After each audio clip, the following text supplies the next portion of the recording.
Déjame compartirle una historia. En 1890, a la edad de 37 años, muy jovencito, muere uno de los pintores más sobresalientes e influyentes en la historia del arte en el mundo, por una herida de arma de fuego autoinfligida. Todavía se discute si fue un suicidio o si fue un accidente, pero es un trágico final para un artista de talla mundial.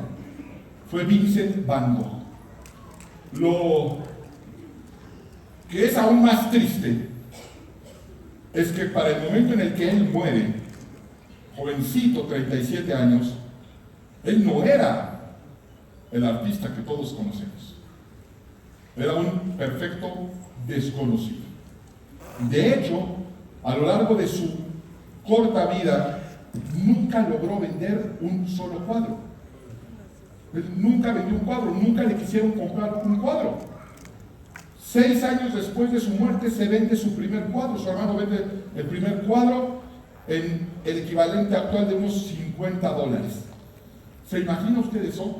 Están comprando un Van Gogh por $50. Años después, en 1987, su obra Los Girasoles, una de las más representativas, se subastaría por casi $40 millones. Su autorretrato, más de $70 millones. ¿Cómo es posible que esto suceda? ¿Cómo es posible que un pintor que nadie quería sus cuadros, que nadie pagaba nada por sus cuadros, con el tiempo sean obras maestras valuadas en decenas de millones de dólares? ¿Quién fija el precio de una obra de arte? Ya que él nunca pudo vender una y hoy vale millones. ¿Cómo se llega a eso? Bueno, la respuesta es sencilla: porque alguien pagó esa cantidad. Las obras de arte, como casi cualquier cosa que tú vendas, no vale realmente el precio que tú le pones. Vale el precio que te pagan. A partir de ese momento tiene ese valor. Porque tú le puedes poner millones de dólares, nadie te los compra, pues no vale nada. Eso es lo que en tu mente nada más, en tu fantasía. Pero una vez que alguien paga una cantidad, fija un estándar. Y a partir de ese momento, pues si tú lo quieres comprar y él pagó 40 millones, pues te va a costar poco más. No te va a valer menos, sería una locura. Y así hay obras de arte que valen 100 millones, 500 millones. Hay obras incluso invaluables, prácticamente invaluables. No se conoce bien a bien cuánto pueden costar. La Mona Lisa, por ejemplo, la Gioconda. Se calculó en una ocasión que el precio de venta, si tal cosa se hiciera, sería equivalente al 3% del Producto Interno Bruto de Francia, multiplicado por 50. Imagínense, o sea, es una cantidad exorbitante. Y lo curioso es que quizá conozcas la historia de que la Mona Lisa en 1911 fue robada del Museo del Louvre. Fue sustraída por un empleado con la mayor facilidad del mundo y estuvo extraviada durante muchísimo tiempo, en una historia que parece de película, pero finalmente este hombre que la devolvió, diría que la tuvo escondida durante mucho tiempo en la basura. Si parece increíble una obra de Van Gogh vendida en $50, pues todavía más insólito es imaginarse a la Gioconda, una obra de arte invaluable, entre la basura. Y sin embargo entendemos que aunque estuvo entre la basura, no perdió valor. Su valor no se vio afectado por el entorno. Aunque el entorno en muchas ocasiones afecta la percepción de lo que es valioso o de lo que es hermoso. En el 2007, el violinista más virtuoso del planeta, Joshua Bell, hizo un experimento social muy curioso. Él se iba a presentar en Washington, D.C. Y en la mañana del mismo día donde él tenía una de sus presentaciones a teatro vendido completamente, fue al metro de Washington, a la hora pico, pero vestido de una manera andrajosa. Sacó su violín, un violín de decenas de miles de dólares, y se puso a tocar con la virtuosidad de un genio. Y sin embargo, prácticamente nadie se percató. La gente pasaba sin darse cuenta de la personalidad que tenían enfrente. Ahí uno que otro le echó algunas moneditas, a pesar de que tocó lo mejor de su repertorio, sus obras más hermosas y más difíciles de ejecutar. Y esto demostró que el entorno afecta la percepción de lo que es bello y de lo que es valioso. Ese mismo día, más tarde, estarían pagando $5,000 por una localidad para ver ejecutar las mismas piezas por el mismo maestro. Eso es muy impresionante, porque esta historia resalta cómo puede pasar desapercibido en medio de la prisa y de la rutina diaria y de un entorno distinto lo que es valioso y lo que es bello. ¿Cómo puede bajar el precio de una obra de arte? Bueno, una vez que ya fue fijado, una vez que hubo un comprador, la única manera es convencer al comprador que vale menos de lo que pagó, lo cual sería una locura. Yo pagué 70 millones, pero te lo venden $100. Eso no sucede. Simple y llanamente no sucede. No en el mundo del arte. Sin embargo, muchas veces sí sucede en el mundo espiritual, donde el entorno, las circunstancias, convencen a algunas personas de que cosas verdaderamente valiosas no lo son. El caso más dramático de algo precioso, de algo valioso que no fue reconocido en su momento por el entorno, no es Van Gogh, ni es Joshua Bell. Lo encontramos en la Biblia con nuestro Señor Jesucristo. Se cuenta que salió corriendo uno de sus discípulos y le dijo a otro: acabo de encontrar al Mesías, el Verbo encarnado. Dice: ¿quién es? Dice: Jesús de Nazaret. Dice: ¿de Nazaret? De Nazaret no puede salir nada bueno. No creo que el Hijo de Dios, el Mesías, el Verbo encarnado, el Salvador del mundo, Dios lo vaya a sacar de Nazaret o de un pesebre en Belén en esas circunstancias.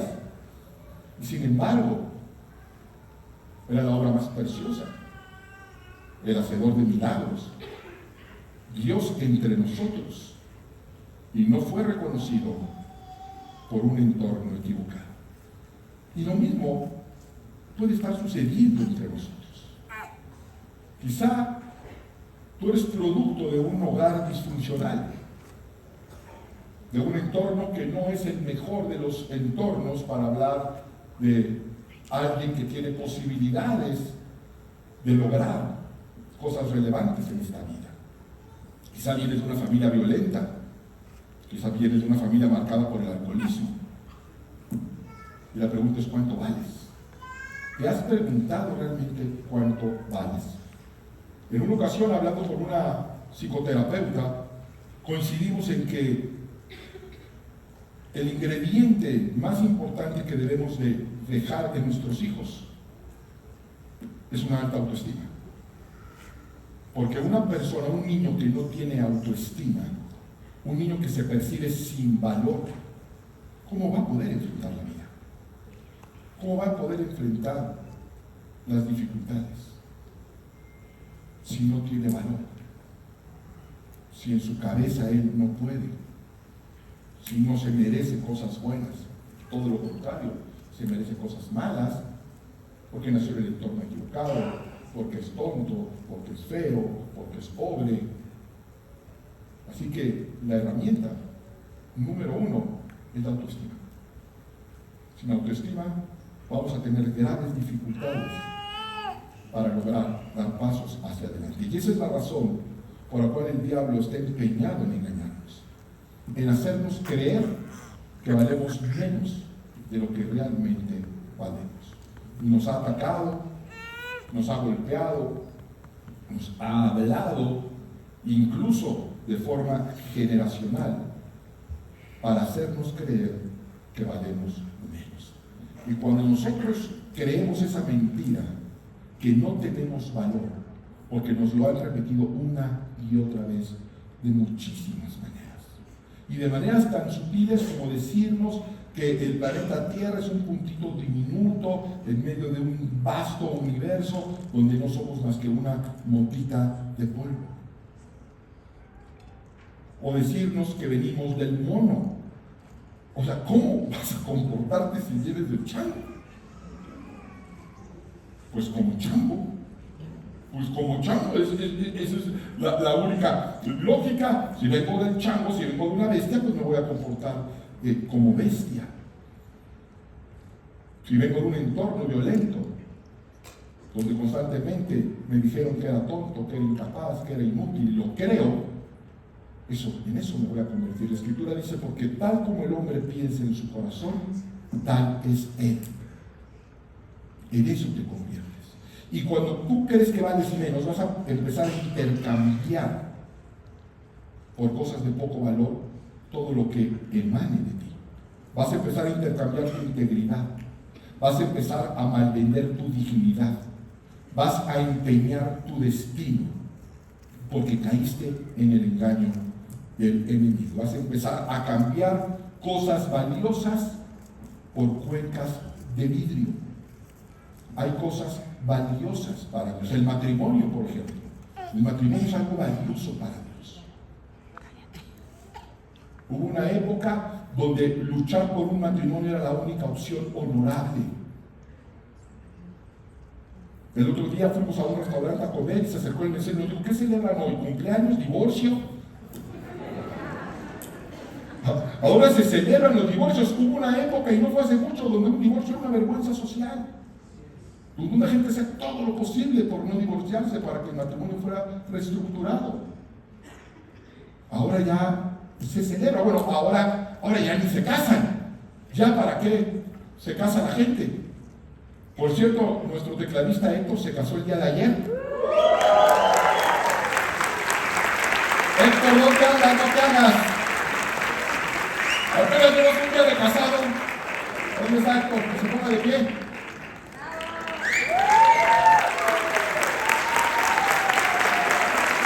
Que Dios los bendiga. Que Dios los bendiga. Ahora ya dicen que ya nos casamos, ¿ya para qué? No tiene valor, no tiene sentido. Hubo una época donde la palabra tenía valor, donde nos estrechábamos la mano y ese trato estaba cerrado. Ahora necesitamos contrato del contrato, porque ya no tiene valor ni siquiera tu firma. Hubo un momento donde la santidad, la castidad tenía un valor. Y ahora todo eso está a la nada. Y sin embargo, son cosas valiosas para Dios.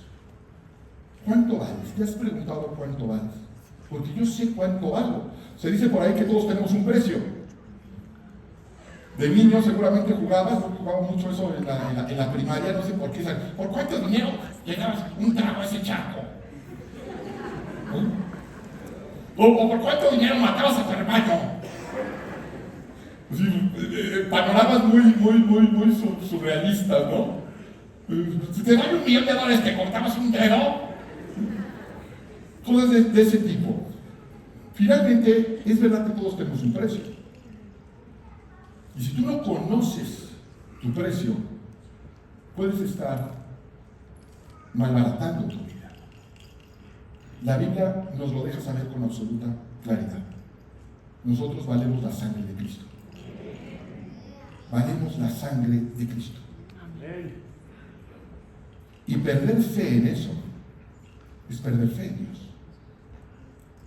Cuando tú pierdes la capacidad de creer que puedes lograr lo que Dios te ha prometido, no estás dejando de creer en ti, estás dejando de creer en Dios, que te compró con un alto precio. Pero nos han hecho creer, hay un empeño en hacernos creer que nuestro pasado, que nuestros errores nos han restado valor. Nos hemos equivocado tanto, es cierto. Hemos cometido tantos errores, es verdad. Pero no por eso hemos perdido valor. No importa cuánto te haya golpeado la vida, no importa cuántas malas decisiones hayas tomado, qué tan maltrecho estés, no has perdido valor. No ante los ojos de Dios. Porque tu valor no reside en lo que tú creas de ti, ni en lo que los demás crean de ti, sino en lo que Dios dice de ti. Si no me crees esto, es muy fácil. Saca el billete con mayor denominación que tengas, golpéalo, pisotéalo, enlódalo, y si no lo quieres, dámelo a mí. No pierde valor, porque hay una institución que le da ese valor. Bueno, para Dios, nosotros somos sumamente valiosos. Amén. Sumamente valiosos. Seguimos valiendo para Dios.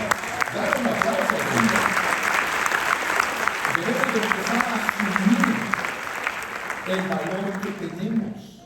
Así como tú no dejarías un billete de 500 tirado simplemente porque se cayó, tuviste un tropezón, no lo levantas. Tiene valor porque sirve, porque es útil. Imagínate la vida de un hijo de Dios. Sí, hemos caído, los hemos tropezado, estamos maltrechos, hemos tomado malas decisiones, pero Dios sigue diciendo que tenemos valor. Que nuestro pasado y nuestros errores no nos quitan lo precioso que somos ante sus ojos. Así que lo que debemos hacer es empezar a asumir ese valor. Tú no puedes estar vendiendo Van Goghs a $50.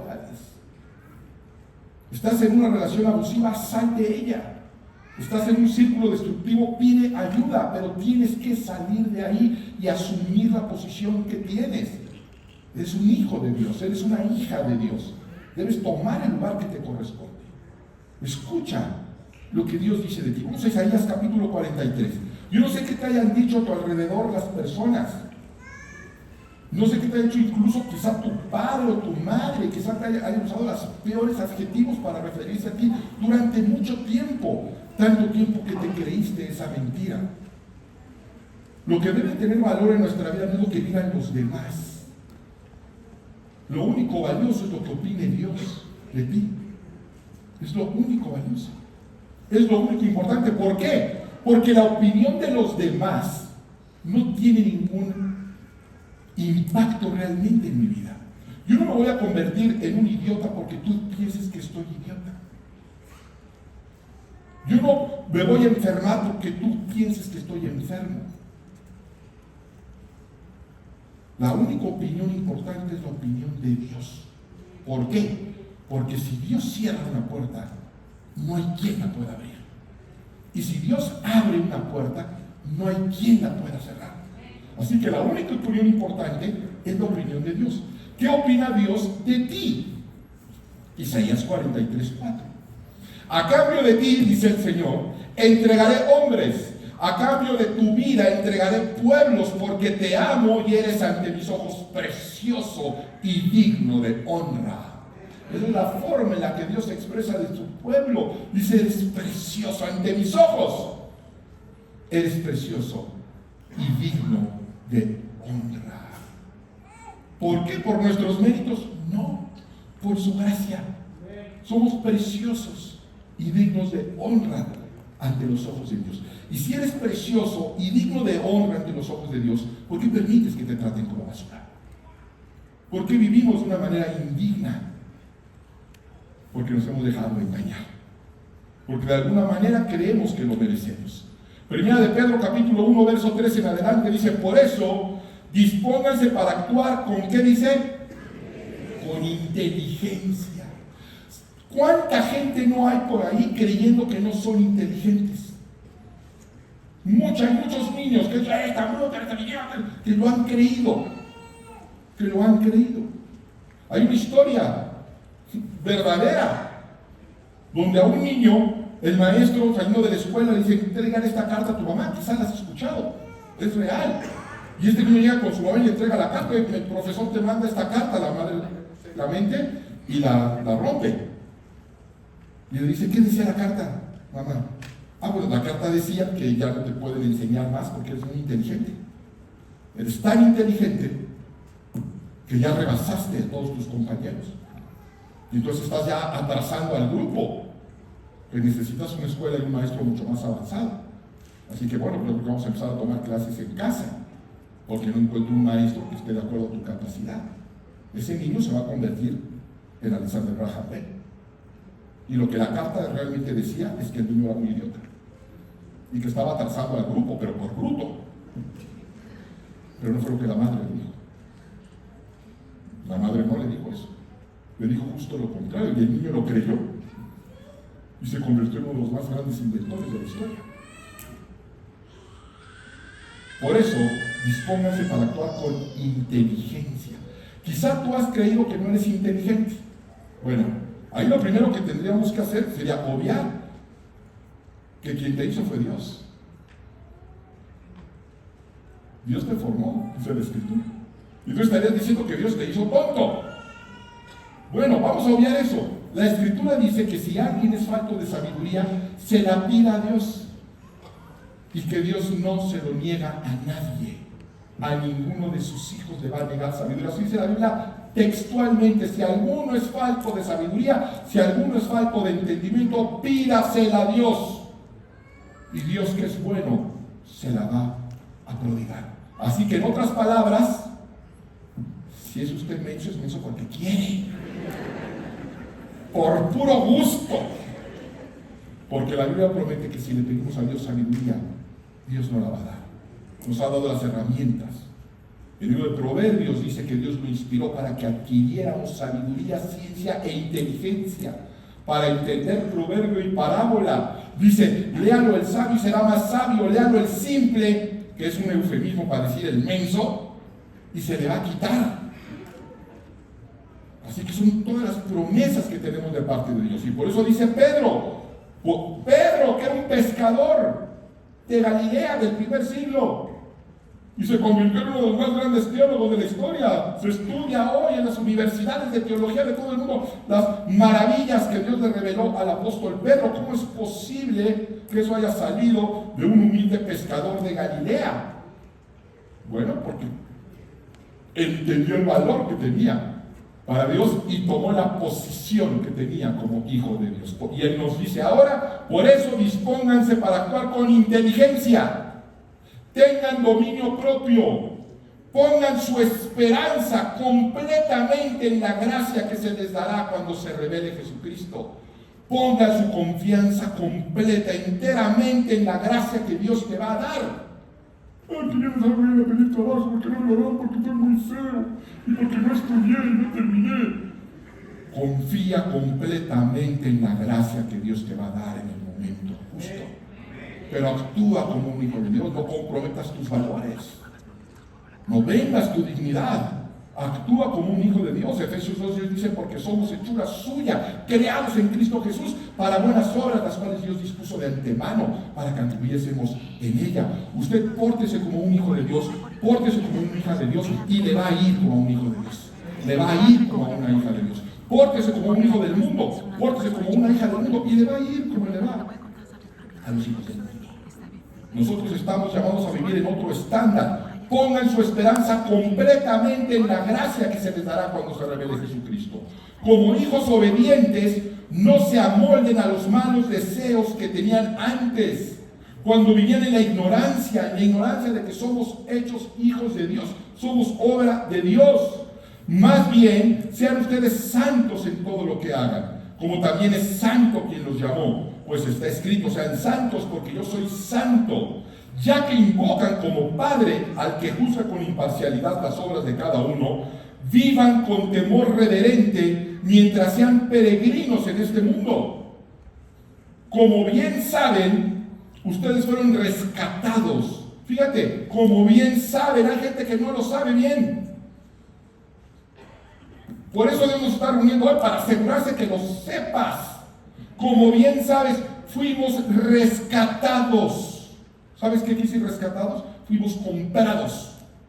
Fuimos comprados. Estábamos en una hilera de esclavitud, de pecado, y fuimos comprados para salir de eso. Dice: fueron rescatados de la vida absurda que heredaron de sus antepasados. Nosotros venimos de una línea generacional con un estilo de vivir disfuncional, maligno, absurdo. Esto es realmente tan claro que asusta cuando realmente lo analizamos. Vean cómo hay familias claramente marcadas por alcoholismo, generacionalmente, por la violencia intrafamiliar. El papá le pega a los hijos, pero luego te sorprende porque es que el papá le pegaba al papá también, pues debió de haber aprendido. Qué feo se siente para no hacer, no, lo repite, y a ese el abuelo le pegaba. Y lo mismo con el alcoholismo, y lo mismo con el divorcio. Estadísticamente, una familia cuando vienen de 2 divorcios, la probabilidad de que se divorcien es altísima. ¿Por qué? Porque se heredan patrones, enfermedades mentales, adicciones, violencia. Hemos heredado de nuestros antepasados, pero la Escritura dice que fuimos rescatados de ese estilo de vida sin sentido, indigno. Y dice, el precio de su rescate no se pagó con cosas perecederas como el oro o la plata, sino con la preciosa sangre de Cristo, de un cordero sin mancha y sin defecto. Fuimos comprados. Y Jesús nos dio el valor más alto posible. Uno puede comprar una obra de $70 millones y puede ser comprada por $71 millones. Una obra de arte puede ser comprada por 500 millones y puede ser recomprada por 600 millones. Pero ¿qué hay más valioso en el universo que la sangre de Cristo? No hay nada. Jesús fijó un estándar tan alto para tu vida que no puede ser recomprado. No existe, no hay manera de recomprarlo. ¿Sabes qué significa eso entre muchas cosas? Que Jesús no tiene la menor intención de venderte. No tiene la menor intención. Te compró y te compró para siempre. Por el valor más alto. Dar un aplauso al Señor. Si lo crees, dar un aplauso al Señor. Yo lo creo, es más, ya me siento más valioso que cuando llegué. Yo ya me siento con mayor valor, y cuando uno se siente con mayor valor, uno se para diferente ante la vida. Cuando uno dice, yo soy hijo de Dios, Dios está conmigo, yo tengo valor para Él, Él tiene promesas para mí, a mí que me importa lo que diga el mundo, yo me planto diferente. Cuando nosotros entendemos eso, vamos a empezar a actuar como hijos de Dios. Y cuando empecemos a actuar como hijos de Dios, vamos a cosechar cosechas espirituales que solamente están destinadas para los hijos y las hijas de Dios. Continuó con Pedro. Ahora el capítulo 4, verso 2, dice, ¿qué tenemos que hacer? Aquí está. Vivan el resto de su vida terrenal. No sabemos ni siquiera cuánto nos quede de vida, ¿no es cierto? No sabemos, pero sí tenemos una instrucción de qué debemos hacer con el futuro. Fíjense cómo a Dios no le importa tu pasado. Fíjense cómo para Dios tu pasado no tiene ningún efecto. Para Dios tu pasado no tiene ninguna importancia.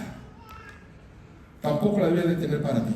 No la tiene para nosotros como iglesia. Es muy común que haya personas que nos visitan y digan, pastor, yo me quiero integrar a la iglesia, me gustaría comer con usted y que sepa pues mi vida, mi pasado. Yo digo, no, a mí tu pasado no me interesa en absoluto. Aquí lo que estamos interesados es en tu futuro, no en tu pasado. Tu pasado déjalo allá afuera.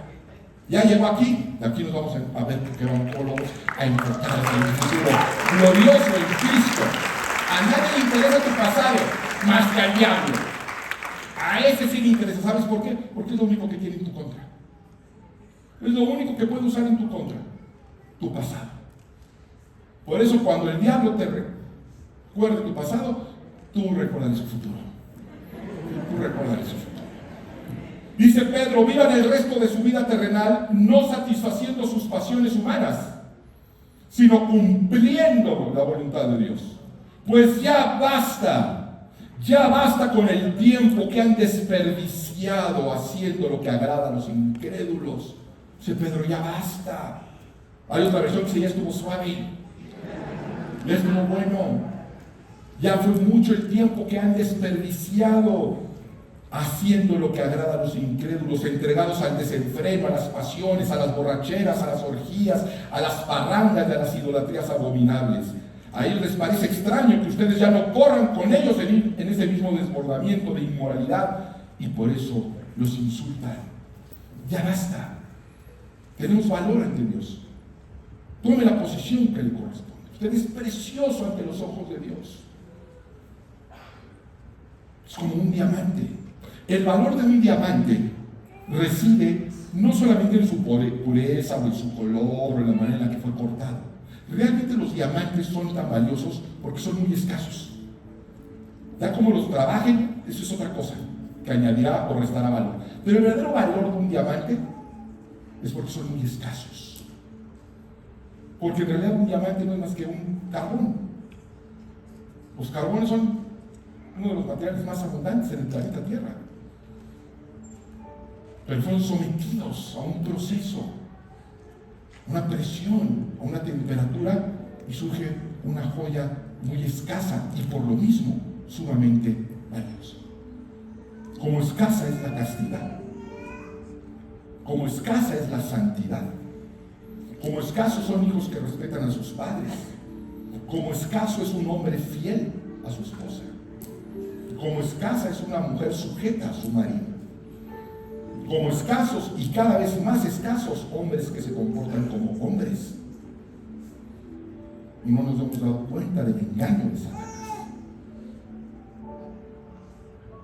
que nos hemos convertido en algo común y corriente, amoldados al mundo, cuando no hay nada menos común y menos corriente que un hijo y una hija de Dios, porque somos hijos de Dios que no tienen nada de común ni nada de corriente. Así que cuando usted crea que no vale, recuerde lo que es valioso para Dios. Recuerde que usted es valioso para Dios. Y usted se equivoca. Y se va a seguir equivocando. Pero Dios no se equivoca. Dios no se equivocó cuando vino a la cruz por ti. Él sabía lo que iba a ganar. Él sabía lo que iba a perder. Él sabía lo que le iba a costar. Y en su infinita sabiduría tomó la mejor decisión. Te compró con su sangre preciosa. Así que puedes dudar de ti, pero no dudes de Dios. No dudes de Dios. Él sabe cosas de ti que nosotros ignoramos. Él te conoce mejor que tú mismo. Y Él pagó con su sangre para rescatarte. Tú quizás estés viviendo en un entorno terrible, en un ambiente surrealista, pero Dios nos formó con sus manos. La Escritura dice que cuando Dios hizo la creación, dijo: sepárese el mar, descúbrase lo seco, que el campo de hierba, y todo sucedía con el poder de su palabra. Puede decir que cuando hizo al hombre, lo tomó en sus manos, tomó barro en sus manos, y lo formó, y le sopló aliento de vida. La Escritura dice que nosotros somos como barro en manos del alfarero. Nosotros somos barro, es verdad, un barro sucio. Estábamos en el suelo, pero el alfarero nos tomó y nos está trabajando. Y si ese alfarero es Dios, esa obra es una obra maestra, es una obra de Dios. Si Dios está trabajando en nosotros, está trabajando en una obra maestra, en una obra de origen divino. Y las obras maestras no se hicieron para estar en la sombra, no se hicieron para estar en la basura, sino para estar a la vista de todos, para ser reconocido, para ser admirado. ¿Por qué? Porque Dios tiene interés en levantarte. Tú ve a un museo, ve una obra maravillosa, inmediatamente la pregunta que va a surgir es: ¿quién la hizo? ¿Quién hizo esta maravilla? Y hasta sientes feo cuando te dicen: no se sabe, es anónimo. Dicen: no, ¿cómo? Yo quería saber quién hizo esa maravilla, quién esculpió. Esa cosa tan hermosa. Eso es lo que Dios quiere que suceda en tu vida, en tu matrimonio, que cuando lo vean digan: pero ¿quién hizo esto? Y nosotros podamos decir: Jesucristo. Jesucristo hizo esta maravilla en mi vida. Y si lo hizo conmigo, lo puede hacer también contigo, porque está vivo. No es un autor anónimo, no es un autor perdido, no es un autor muerto. Está vivo por los siglos de los siglos y quiere hacer esa obra en ti. Somos lienzos en las manos de Dios. Dice Mateo capítulo 5, verso 16: así alumbre vuestra luz. Fíjate qué palabra tan espectacular. Es una instrucción de Jesucristo para ti. Dice, así alumbre tu luz. ¿Sabes qué quiere decir eso? Que te dio una luz especial. Jesucristo nos dio una gracia especial a cada uno de nosotros y dice, encárgate de que brille. Así alumbre tu luz. Fíjate que no dice mi luz, dice tu luz, la luz que yo he puesto en ti, que alumbre delante de los hombres para que vean vuestras buenas obras y glorifiquen a vuestro Padre que está en los cielos. Tus buenas obras, tu familia restaurada, tus hijos en sucesión, un matrimonio que se levanta, va a glorificar el nombre de Dios más que cualquier alabanza y mejor que cualquier predicación. Dios quiere que prediques al mundo con tu vida, pero para eso debes de entender que hay valor para Dios en ti, que podrás estar en mal estado, pero no has perdido valor para Dios. En Apocalipsis 21:5 leemos, y el que estaba sentado en el trono dijo, he aquí, yo hago nuevas todas las cosas. Nuevamente Dios se enfoca únicamente en el futuro. Quiere que veas, Él quiere que tú te enfoques en tu futuro, ya no en tu pasado. He aquí yo hago nuevo todas las cosas. Y me dijo, escribe, porque estas palabras son fieles y verdaderas. Estas palabras, amada iglesia, son fieles y verdaderas. Es verdad que de tal modo que si alguno está en Cristo, nueva criatura es. Las cosas viejas pasaron y aquí todas son hechas nuevas, nuevas y mejores. Por eso Dios nos dice, grábate en tu mente, grábate en tu corazón mi palabra. Y quiero terminar con el texto base, Isaías 43:4. Porque en mis ojos fuiste de gran estima, afirma el Señor, fuiste digno de honra y yo te amé, dice el Señor. Yo quiero pedirte que te pongas de pie. Ponte de pie. Pero póngase de pie con valor, por el valor que Dios le ha dado. Y diga, Cristo murió por mí. Y des un abrazo. Abrácese, pero abrácese, quiérase, Cristo lo ama. Y dígase a sí mismo, tengo valor. Soy valioso para Dios. Y como soy valioso para Dios, me espera una vida valiosa. No tengo por qué aceptar menos de lo que Dios quiere para mí. ¿Usted cree en esa palabra? Ahora salga de aquí y viva la iglesia. Que Dios nos bendiga. Ministerios Vea con el pastor Mauricio Sánchez Escort. Esperamos que este mensaje sea de bendición para tu vida.